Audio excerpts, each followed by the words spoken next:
উত্তম কুমারের স্মৃতিচারণায় অভিনেতা তরুণ কুমার। সেদিন ভোর রাতে ময়রা স্ট্রিটের ফ্ল্যাট ছেড়ে দাদা বেরিয়েছিল, সঙ্গে বেনু অর্থাৎ সুপ্রিয়া। অন্যান্য দিনের মতো বিড়লা প্ল্যানেটোরিয়ামের পাশ দিয়েই ওরা হাঁটছে। পেছনে গাড়ি চালিয়ে এগোচ্ছে দাদার ড্রাইভার। ভিক্টোরিয়া মেমোরিয়াল পেরিয়ে রেড রোড পৌঁছতে রাস্তাটা অন্যান্য দিনের মতোই শুনশান লাগলো। প্রাতঃভ্রমণকারীরা সাধারণত ভিক্টোরিয়া মেমোরিয়ালের চারপাশেই ঘুরে বেড়ায়, রেড রোডে কেউ পা রাখে না। দাদা আবার অত্যুৎসাহী ভক্তদের হাত এড়াতে রেড রোডের নির্জনতাই বেশি পছন্দ করত। রেড রোড ধরে সেদিন কিছুটা হাঁটার পর হঠাৎই সেই অদ্ভুত কাণ্ড ঘটল। একটা গাড়ি প্রচণ্ড বেগে দাদাদের পেরিয়ে যেতে গিয়ে ব্রেক কষে থমকে দাঁড়ালো। গাড়ি থেকে একজন মুখ বের করে দাদাদের দেখার পর আবার গাড়ি ছুটিয়ে দিল সামনের দিকে। ঘটনাটা আকস্মিক হলেও দাদার কাছে অপ্রত্যাশিত ছিল না। স্বপ্নের নায়ক উত্তম কুমারকে এক পলক চোখে দেখার জন্য কত মানুষই তো কত কিছু করে। সুতন্ত গাড়িতে একবার ব্রেক কষা আবার নতুন কি। গাড়িটা পেরিয়ে যেতে দাদা আবার হাঁটতে শুরু করলো। বেশ কিছুটা হাঁটার পর দাদা আবারও দেখল সেই গাড়িটা কিছুটা দূরে ফুটপাত ঘেঁষে দাঁড়িয়ে। তখনও দাদার মনে কোনো সন্দেহ দানা বাঁধেনি। আচমকা দাদা দেখল গাড়িটা থেকে কি ধরাধরি করে নামাচ্ছে কয়েকজন লোক। তারপরই গুলির আওয়াজ। দাদার পা যেন রাস্তায় গেঁথে গেছে। নানা শঙ্কার ঢেউ খেলে যায় মনের পর্দায়। গাড়িটার ইঞ্জিন হঠাৎ গর্জন করে উঠতে দাদা সম্বিত ফিরে পায়। বেনুকে বলে, গাড়িতে উঠে বসো তাড়াতাড়ি, এখনই বাড়ি যাব। তখনও দাদা জানতো না ঘটনাটার প্রতিক্রিয়া বহুদূর গড়াবে। ফ্ল্যাটে ফিরে দাদার রোজগার কাজে মন ডুবিয়ে ফেলতে চায়, কিন্তু পারে না।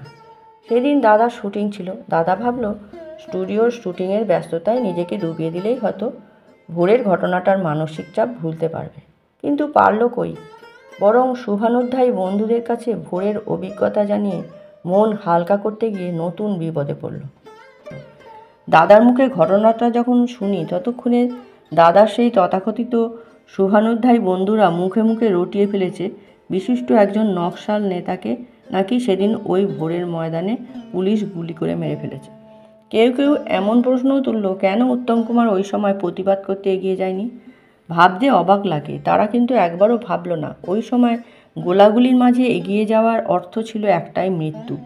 কজন ওইভাবে মৃত্যুর মুখোমুখি দাঁড়াতে পারে? বড় দুঃসময় গেছে তখন। দাদা মানসিকভাবে বিপর্যস্ত হয়ে পড়েছে। চেনা মানুষগুলোকে ওই দুর্দিনে অচেনা লাগছে। সন্দেহজনক অনেকের আচরণ। বহু শিল্পী তো দাদার বিরুদ্ধে ষড়যন্ত্রের জাল পর্যন্ত বুনেছিল।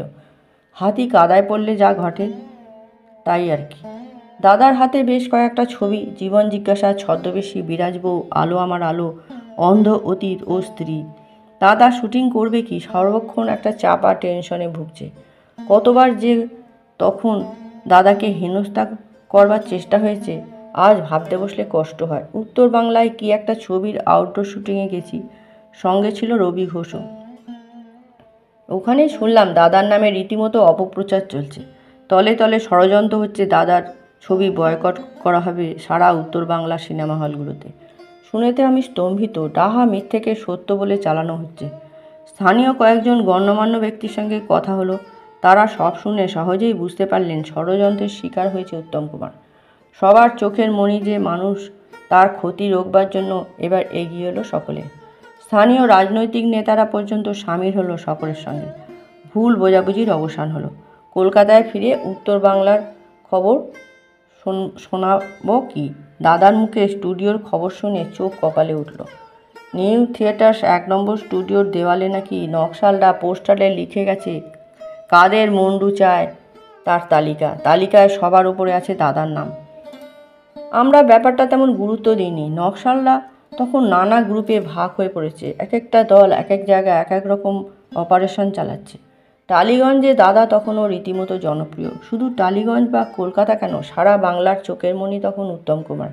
তাই দাদা ভেবেছিল পোস্টারটা নেহাতি হুমকি। এরই মধ্যে কানে এলো দাদার একটা পদক্ষেপে নকশালদের একটা দল দারুণ চটে গেছে। আসলে হয়েছে কি, সে সময় পূর্ব পাকিস্তানে জোর লড়াই বেড়েছে। পাকিস্তানের অত্যাচারের বিরুদ্ধে বিদ্রোহ ঘোষণা করেছে পূর্ব বাংলার মানুষ। সংগ্রামী সেই মানুষদের নেতৃত্ব দিচ্ছেন মুজিবুর রহমান। সারা বাংলার মানুষ তখন মনে প্রাণে চাইছে সংগ্রামী বাঙালিদের জয় হোক, বন্ধ হোক পাক সেনাদের অত্যাচার। জাতীয়তাবাদী শিল্পী সাহিত্যিকদের একটা দল ওই সময় প্রতিবাদ জানিয়েছিল অত্যাচারের। প্রতিবাদপত্রে অনেকের মধ্যে দাদাও সই করেছিল।